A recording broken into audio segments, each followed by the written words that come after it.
talaga nagsisircle back na nga itong ating mga kapatid, lalong-lalo na yung ilan sa mga papasok na sa kanilang trabaho at eskwelahan. Dahil as of 5 p.m. yung foot traffic dito sa PITX o Parañaque Integrated Terminal Exchange ay umabot na sa higit 128,000.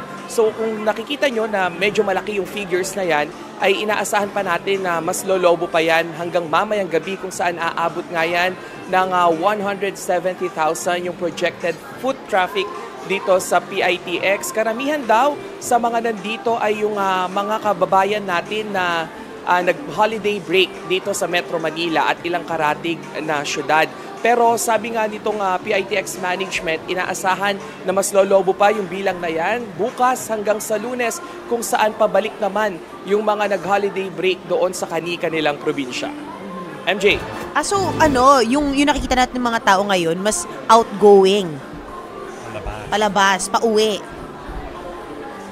Yes, no?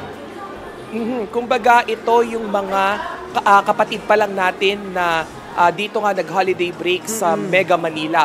So inaasahan yung mga nagprobinsya ay bukas pa hanggang sa darating na Lunes. So kung yung 170,000 na projected foot traffic ay nalalakihan na yung ilan sa ating mga kapatid, asahan na mas lolobo pa yan bukas nga hanggang sa Lunes dahil ayon sa PITX management, yung karamihan daw dito sa mga umuwi nga nating kapatid ay nag-extend ng kanilang leave sinagad hanggang ngayong Friday. So technically Saturday, Sunday ay wala silang pasok. So kumbaga ay extended nga yung kanilang pagstay sa kanilang probinsya. Oo nga. Alam mo, may epekto dyan yung mga bagong calendar na nilalabas. Nakita mo ba yun yung nauso sa social media? Calendar of absence. Alam dito mag-absent. Nakita mo rin ba yun, Rainiel? Diba? Nagtitrending online. So, yun na nga yung pagsagad nila. Ito yung date na yun. Charot.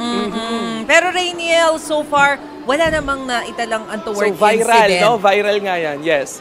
Wala namang naitalang untoward incidents kasi usually As naman of kapag 6 mga a.m. ganyan, yung mga missing din na bata, problema di ba?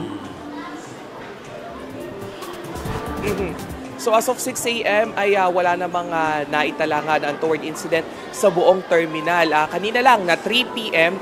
ay nagkaroon ng pagbara doon sa entrance nitong PITX dahil nga itong isang pasahero ay nagdala or nakapag-scan itong metal scanner ng itak doon sa kanyang bagahe. So kailangan pang kalkalin yung kanyang dalang bagahe. So paulit-ulit na paalala dito sa ating mga kapatid na huwag na magdala ng matatalim na gamit. At mind you guys, meron pa tayong nakita dito talaga yung may mga bit-bit pa na banig at napakalalaking bagahe na full pack ng damit. So tinanong natin kung para saan nila ito ginamit. Sabi nga nila, pinaghandaan nga raw nila itong long break na ito.